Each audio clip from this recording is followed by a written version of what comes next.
Então, gente, sejam todos bem-vindos aí à nossa aula de História, os nossos alunos e professores aí. Espero que a gente possa construir um momento muito bacana aí de aprendizagem. Eu sou a professora Isabel Saraiva, professora de História aqui do Centro de Mídias, e hoje a gente vai falar sobre a Primeira Guerra Mundial. Não necessariamente sobre o conflito em si, mas sobre as causas que vão levar a esse conflito, certo?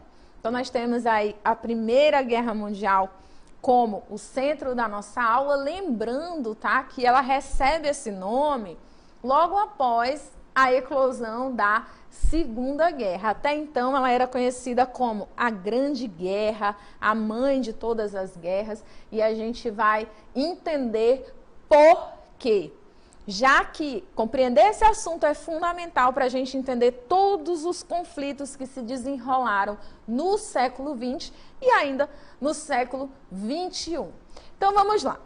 Dentro da história a gente sabe que nada acontece por acaso. Então, se há a ocorrência da Primeira Guerra Mundial, a gente sabe que existe uma série de fatores que vão levar à ocorrência desse conflito. E entre esses fatores, a gente tem aqui a Segunda Revolução Industrial. A Segunda Revolução Industrial vai ser um conjunto de inovações técnico-científicas com novas fontes de energia, como a eletricidade, que hoje é uma grande conhecida nossa, mas que foi uma grande novidade para o período, o petróleo, o dínamo, que vão aumentar a produção, diminuir os preços e levar a uma superprodução. Então, dentro dessa superprodução, olhem aqui para mim, a gente vai ter o seguinte: muita coisa sendo produzida. Se eu tenho muita coisa para vender, eu preciso de muita gente para comprar, senão isso não faz sentido para mim. Todas essas potências europeias que vão estar diretamente ligadas aí à Segunda Revolução Industrial, juntamente com os Estados Unidos aqui na América, que também vão ser grandes protagonistas dessa segunda fase da Revolução Industrial, eles vão disputar mercados consumidores. E essa disputa vai levar ao nosso próximo tópico, que é a partilha da África e da Ásia. Então, eu creio que vocês devem estar se perguntando, bem, eles vão partilhar a África e a Ásia. Por que a América não entrou nessa partilha? Porque a gente tem aqui os Estados Unidos como grande potência e os Estados Unidos vão estabelecer aí o grande slogan: a América é para os americanos. Então, já deixando bem claro que aqui não, ó, vão disputar lá na Ásia e na África, que inclusive eu vou para lá também, e a América aqui já é minha, desde que eu tomo conta. Entenderam? Então vamos lá ver como se deu essa partilha da África e da Ásia, né? Vai haver uma conferência de Berlim, em 1884 e 1985, que vai definir o princípio da efetividade. Esse princípio vai dizer que a garantia dos domínios vai estar diretamente ligada à ocupação. Então, se eu ocupo, eu domino.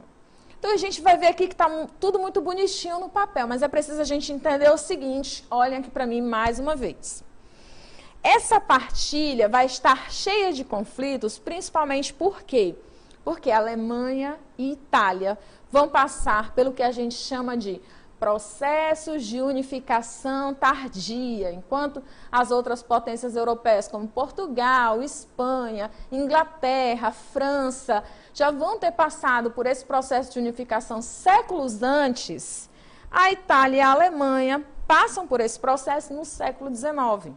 Isso vai fazer com que eles estejam um passo atrás na disputa por essa partilha de territórios na África e na Ásia. Só que eles chegam depois, mas eles não querem deixar de sentar na janela, eles querem o seu pedaço de território. E isso vai dar o que falar, vai trazer grandes conflitos. É por isso que a gente vai ver a conferência sendo realizada em Berlim, orquestrada aí pela Alemanha recém-unificada, certo? Esse período, gente, de grandes inovações científicas é conhecido como Belle Époque, certo? Essa Belle Époque vai ser marcada por um otimismo burguês. Quem são os burgueses? Os donos dos meios de produção. aquelas pessoas que investiram na industrialização. Então, eles vão estar levados por um grande otimismo gerado por esse grande avanço da indústria nesse momento. Então, a gente vai ter grandes inovações, como o automóvel, o avião, o telefone, o cinema, o telégrafo. Olha, isso tudo para a gente é muito normal, é muito corriqueiro. Mas eu quero que vocês façam um exercício de imaginação. Imaginem aí as pessoas que acabaram de sair do século XIX, estão ali no início do século XX, vendo todas essas inovações. Elas estavam encantadas, eufóricas. Bismarck, que é um dos grandes nomes da unificação alemã, ele teria dito, né? Ai, estou entediado. Todas as grandes coisas já foram criadas. Ah, Bismarck, tu nem viu o WhatsApp, tu nem teve a oportunidade de mandar um bom dia bebê, tu nem imaginava o que estava aí por vir de grandes inovações. Vamos dar uma olhada aí nas nossas imagens, que a gente tem um avião com a contribuição de um brasileiro, né? Grande orgulho nosso, Santos Dumont. Os Estados Unidos, eles querem requerer esse título, né, de que eles é que têm aí os pais da aviação, com os irmãos Wright, mas a gente sabe que Santos Dumont é o grande responsável por construir uma máquina que levantou voo do solo sozinha. Então, a Raul Santos Dumont é nosso, né? E a gente vai ver que essa conjuntura europeia vai ser agravada, né? A gente tem aí essas questões de disputas territoriais entre as grandes potências europeias, esse otimismo gerado por essa indústria que vai trazer grandes inovações científicas, e essa conjuntura vai gerar e vai agravar o nacionalismo. Na verdade, o nacionalismo já era uma corrente bem forte na Europa do século XIX, e ele vai se intensificar aqui justamente por conta das disputas territoriais, tá? Que não vão envolver apenas os territórios ali da África e da Ásia, também vão envolver territórios dentro da Europa. Se você parar para prestar atenção, que é uma coisa que eu sei que vocês vão fazer, poderosos, absolutos, estão chegando aí no 3º ano, finalizando essa etapa da educação básica e breve vão partir aí para o ensino superior, vocês vão ver o seguinte, que ali, na origem de todos os conflitos da Primeira Guerra Mundial, está a disputa por territórios. Território é poder nesse momento, tá? Então, a gente vai ver que essa disputa por territórios, como vai aparecer aí pra gente no nosso texto, ela vai intensificar a exaltação do movimento nacional, né? Então, a gente vai ver esse nacionalismo sendo levado aí aos extremos nesse momento da Primeira Guerra Mundial. Quero retomar aqui até uma cena, gente, do Capitão América, que ele vai se alistar na guerra, né? E ele tem aquele forte sentimento de que vai defender a pátria dele, é uma cena bem marcante do filme. E aqui, nesse momento, é claro, né, que a guerra não eclodiu ainda. Eu estou adiantando aqui um pouco os assuntos, só para vocês perceberem como essa questão do nacionalismo era intensa. Os jovens na Primeira Guerra, eles vão se alistar voluntariamente, quer dizer, uma parte deles, né, claro.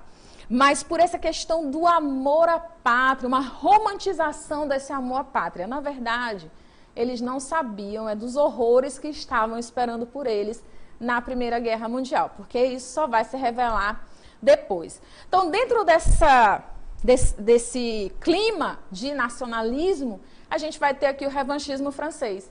E eu acho bem interessante essa questão do revanchismo francês, por quê?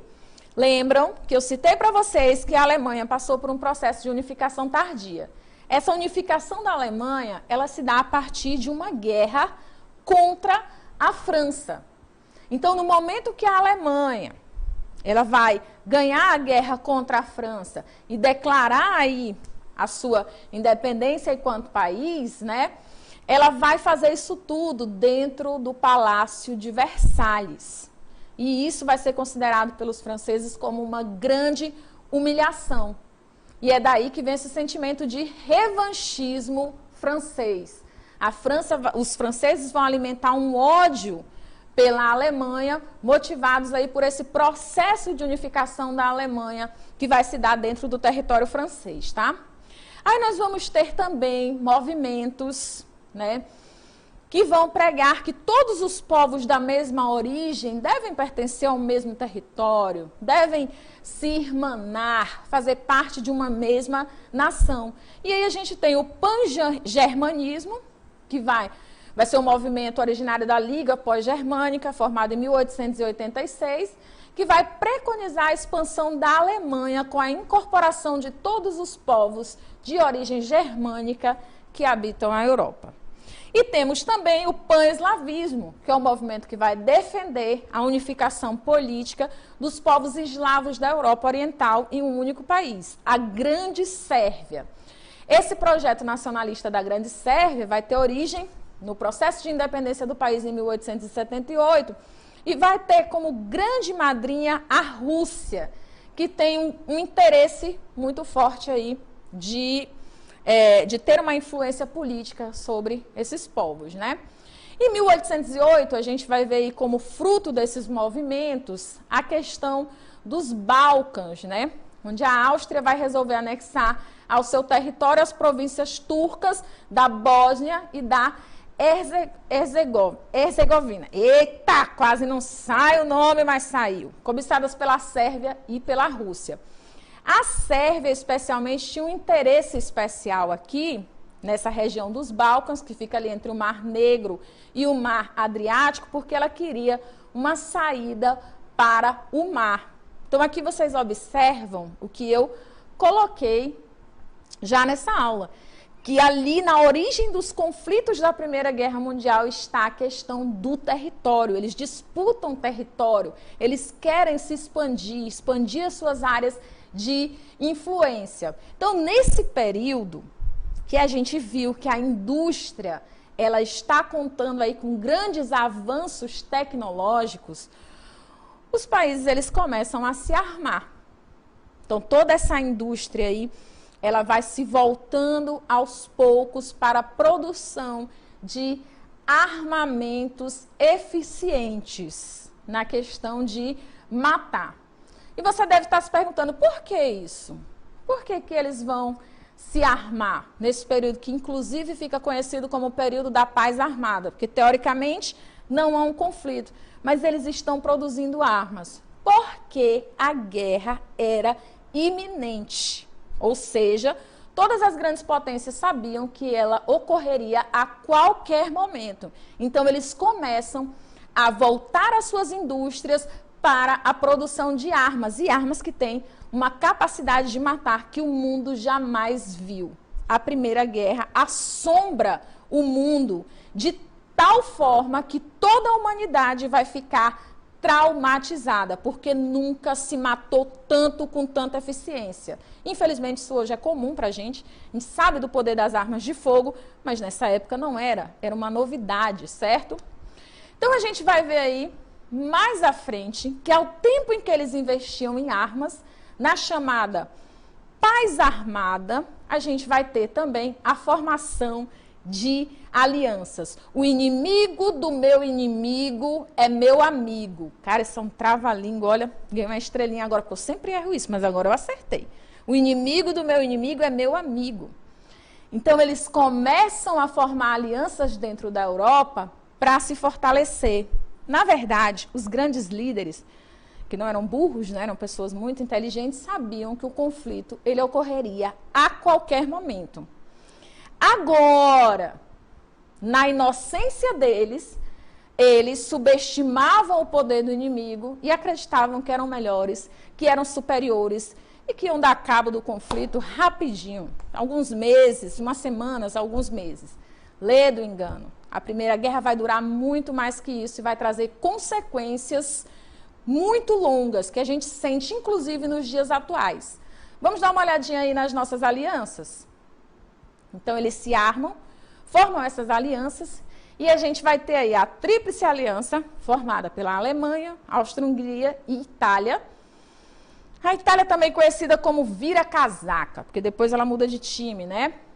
Mas isso a gente vai ver na nossa próxima aula, quando a gente trabalhar a eclosão do conflito de fato. E a Tríplice Entente, que tem a Inglaterra, a França e a Rússia. Como vocês podem perceber, esse momento ali em que eles estão se preparando para a guerra vai acontecer a qualquer momento, né? Então, eles só precisavam de uma desculpa, de um motivo, de um estopim para poder dar início ao conflito. E isso vem no dia 28 de julho de 1914, com o assassinato de Francisco Ferdinando, tá? Esse contexto do assassinato do Francisco Ferdinando, eita, que a língua está demais, e as consequências de tudo isso, a gente vai acompanhar na nossa próxima aula. Vamos agora, através de uma imagem, fixar essas alianças desse momento. A gente tem aí, né, de um lado, Alemanha, Itália e o Império Austro-Húngaro, e do outro, Inglaterra, França, né, e a Rússia, formando aí dois grandes blocos para a iminência do conflito. Então, gente, espero que vocês tenham aprendido bastante nesse nosso momento de aula, observado todas essas condições que vão gerar a Primeira Guerra Mundial, e eu quero convidar vocês a colocar esse conhecimento em prática através das nossas questões na DLI. Vamos lá?